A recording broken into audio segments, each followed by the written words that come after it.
வணக்கம். இந்த பதிவில் மிதுனம் ராசி அன்பர்களுக்கு உரிய குரு பயிற்சி பலன்கள் 2024 உங்களுக்கு என்னென்ன பலன்களை கொடுப்பதற்கு தயாராக இருக்கிறார் அப்படிங்கிறத பார்க்க போகிறோம்.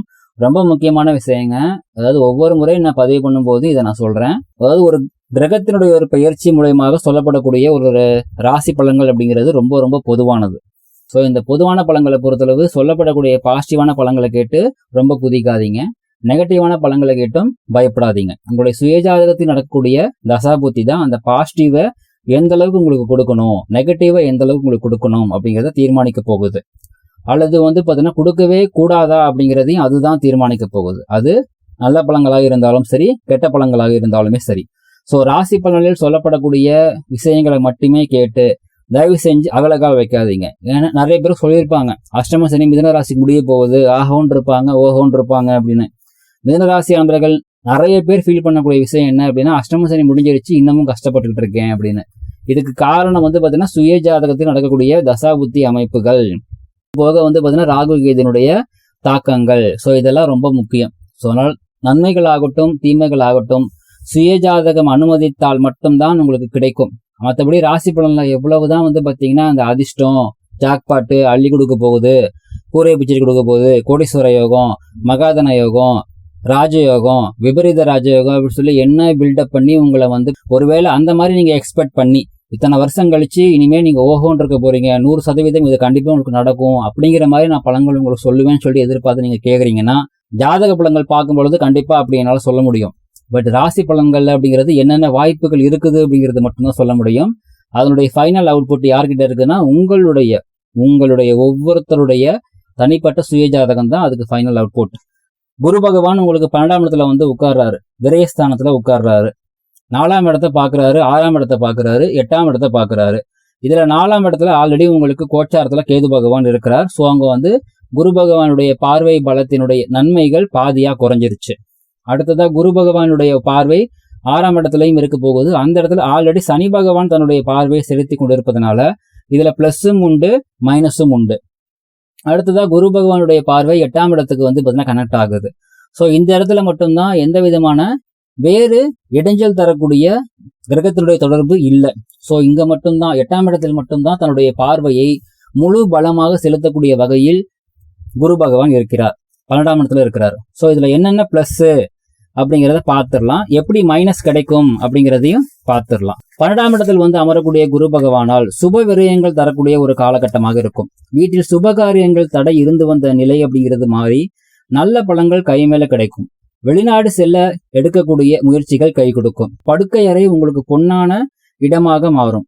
அதாவது பார்த்தீங்கன்னா தாம்பத்திய சுகம் நல்ல சிறப்பாக கிடைக்கும் அப்படிங்கிறத சொல்ல வரேன். திருமண வயதில் உள்ள நபர்களுக்கும் சரி, திருமணமான நபர்களுக்கும் சரி ஆல்ரெடி மிக துல்லதான ஒரு காலகட்டமாக இந்த ஒரு வருடம் இருக்கும். சிலருக்கு முக்தி நோக்கி பயணம் செய்யக்கூடிய ஆன்மீக வழியில் அடுத்த கட்ட உயர்நிலை செல்லக்கூடிய ஒரு அமைப்பு அப்படிங்கிறது வலுப்பெறுகிறது.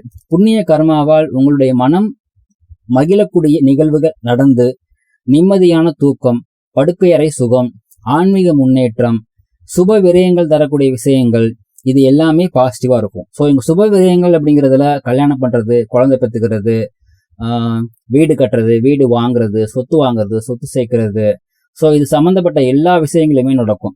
சரி, இது எல்லாமே பாசிட்டிவா இருக்கா சார், கண்டிப்பா நடந்துருமா சார் அப்படின்னா, உங்களுடைய ஜாதகத்துல பாசிட்டிவான நன்மைகளை தரக்கூடிய தசாபுத்தி நடப்பில் இருந்தா கண்டிப்பா நடக்கும்.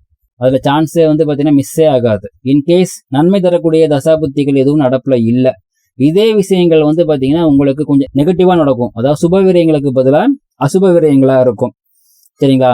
ஸோ உங்களுக்கு பார்த்தீங்கன்னா வீட்டுக்கு போறதுக்கே ஒரு வெறுப்பு வரும். ஒய்ஃப் கூடயும் ஹஸ்பண்ட் கூடயும் டைம் ஸ்பெண்ட் பண்ணக்கூடிய இது நிலையில சண்டைகள், பிரச்சனைகள், சச்சரவுகள் அப்படிங்கிறது இருக்கும். ஸோ அதனால தாம்பத்தியம் பாதிக்கப்படும்.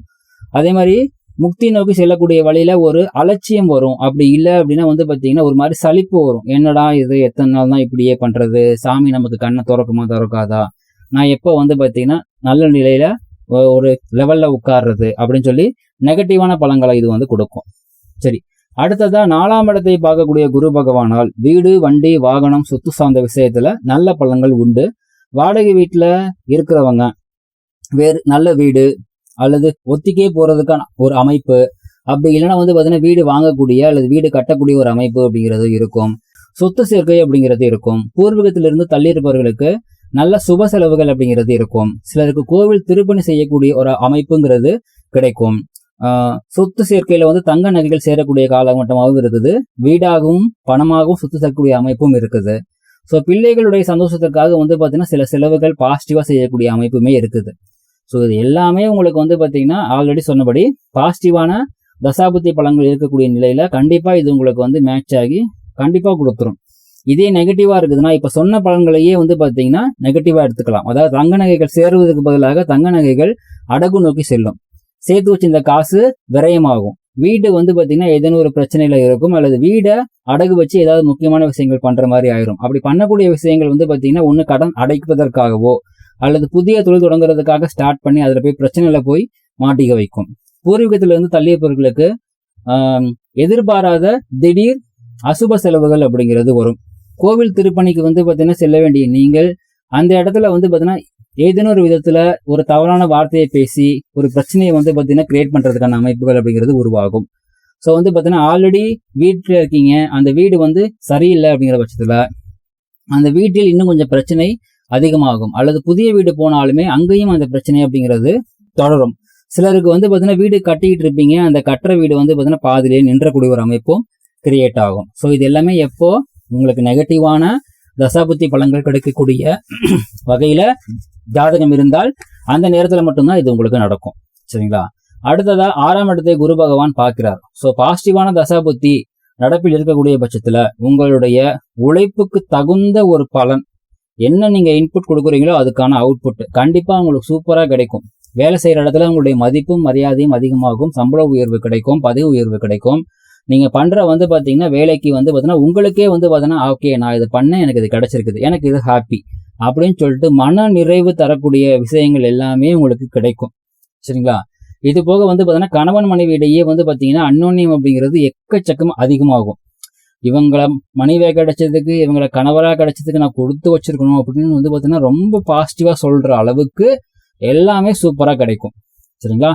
பட் இதுல ரொம்ப முக்கியமானது என்னன்னா இது எல்லாமே பாசிட்டிவான தசாபுத்தி கனெக்ட் ஆனா மட்டும்தான். இன்கேஸ் நெகட்டிவான ஒரு தசாபுத்தி கனெக்ட் ஆகுதுன்னு வைங்களேன், இப்ப இதே விஷயங்கள் வந்து பாத்தீங்கன்னா என்னதான் நீங்க உழைச்சாலும் அதுக்கு உண்டான தேவையான அளவு சரியான அளவு அங்கீகாரம், வருமானம், திருப்தி அப்படிங்கிறது அங்க கிடைக்காது. இவ்வளோ இன்புட் கொடுக்குறேன், இவ்வளோ உழைக்கிறேன், ஆனா எனக்கு இவ்வளவுதான் கிடைக்குது, இது எனக்கு எப்படி பத்தும், என்னுடைய திறமைக்கு இதெல்லாம் வந்து பாத்தீங்கன்னா கொஞ்சம் கூட செட் ஆகாத ஒரு வருமானம். ஸோ என்னுடைய வருமானம் வேஸ்ட் ஆகுது. அப்படி இல்லையா, வருமானத்தை கொடுத்துருச்சுன்னு வைங்க, அந்த வருமானம் கடனை நோக்கி, நோயை நோக்கி, வழக்குகளை நோக்கி, எதிரிகளை நோக்கி தேவையற்ற விலையில உங்களுக்கு வந்து பார்த்தீங்கன்னா செலவு பண்ற மாதிரி இருக்கும்.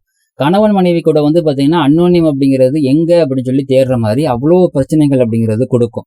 ஸோ இவரை போய் நான் போய் கட்டிக்கிட்டேனே அப்படின்னு சொல்லி 2 பேரும் ஃபீல் பண்ற அளவுக்கு அங்க பிரச்சனைகள் அப்படிங்கிறது கொடுக்கும். சரிங்களா? ஸோ கடைசியா 8ஆம் இடத்தை குரு பகவான் பார்க்கிறார். இதுல என்ன ஒரே ஒரு பிளஸ்ஸான விஷயம்னா 8ஆம் இடத்தை குரு பகவான் பார்க்கும் பொழுது வேறு எந்த கிரகத்தினுடைய ஒரு தொடர்பும் அங்க நெகட்டிவா கனெக்ட் ஆகாததுனால அவருடைய பார்வை பலம் முழுமையாக கிடைக்கக்கூடிய ஒரு இடமாக இது இருக்குது. ஸோ இந்த மாதிரி இருக்கும் பொழுது வெளிநாடு முயற்சிகள், அப்புறம் படிப்புக்காகவோ வேலைக்காகவோ சுற்றுலாவுக்காகவோ எந்த வகையில் நீங்க வெளிநாடு போறதுக்காக ட்ரை பண்ணாலும் அது உங்களுக்கு பாசிட்டிவா ஒர்க் அவுட் ஆகும்.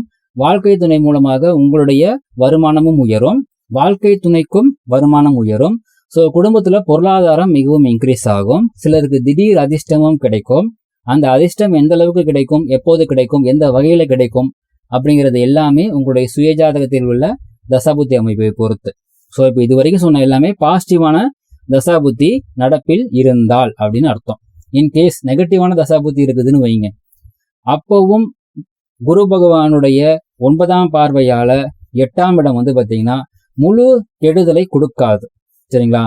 அதாவது மினிமம் உங்களுக்கு வந்து பாத்தீங்கன்னா ஒரு 75% வந்து பாத்தீங்கன்னா தன்னுடைய வேகத்தை குறைச்சிரும். ஏன் அப்படின்னா வந்து பாத்தீங்கன்னா குரு பகவானுடைய ஒரு பார்வையில் உங்களுக்கு கெடுதலே கிடைச்சாலும் அந்த கெடுதல் மூலயமாக உங்களுக்கு ஒரு நன்மையை கொடுப்பதற்காகத்தான் அந்த கெடுதல் நடக்கும். ஸோ அந்த கெடுதல் அப்படிங்கிறது திடீர் விபத்தாகவோ பெரிய கடனாகவோ தாங்க முடியாத அவமானமாகவோ கொடுத்தால் கூட அந்த பிரச்சனையிலிருந்து உங்களுக்கு ஒரு நல்ல பலனை கொடுப்பதற்கும் அது காத்திருக்கும்.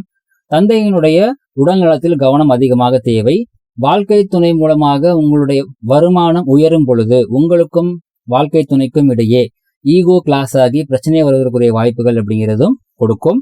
அதே சமயம் வெளிநாடு முயற்சிகள் வந்து பார்த்தீங்கன்னா கை கொடுக்கக்கூடிய அதே சமயத்துல வெளிநாட்டுக்கு போய் கஷ்டப்படக்கூடிய ஒரு அமைப்பையும் சேர்த்தே கொடுக்கும். ஸோ உங்களுக்கு எது சம்பந்தப்பட்ட பலன்கள் கிடைப்பதற்கு உங்களுக்கு ஜாஸ்தியான வாய்ப்புகள் இருக்குதுங்கிறத தான் ராசி பலன்கள் சொல்லும். அதுல முழுமையான பாசிட்டிவா கிடைக்குமா, ஓரளவுக்கு பாசிட்டிவ் கிடைக்குமா, அல்லது பாசிட்டிவ் எதுவும் இருக்காதா, நெகட்டிவும் எதுவும் இருக்காதா, நியூட்ரலா இருக்குமா, நெகட்டிவ் கொஞ்சம் கிடைக்குமா, நெகட்டிவ் அதிகமா கிடைக்குமா, அல்லது நெகட்டிவ் மட்டும்தான் கிடைக்குமா அப்படிங்கிற எந்த நிலைப்பாடையும் ராசி பலன் நிர்ணயம் பண்ண போறது கிடையாது. உங்களுடைய சுய ஜாதகத்தில் நடக்கக்கூடிய தசாபுத்தி அமைப்புகள் மற்ற கிரகத்தினுடைய கோச்சார நிலைகளுடைய கணக்கில் தான் அது வந்து பார்த்தீங்கன்னா வந்து நிற்கும். ஸோ அதனால ராசி பலனில் வந்து கோடீஸ்வர யோகம் அள்ளி கொடுக்க போகுது, அதிர்ஷ்டம் கொடுக்க போகுது, ஜாக்பாட் கொடுக்க போகுது அப்படிங்கிறதெல்லாம் தயவு செஞ்சு எக்ஸ்பெக்ட் பண்ணி ஏமாந்து போகாதீர்கள். சுய ஜாதகம் தான் தீர்மானிக்கும். வாழ்த்துக்கள்.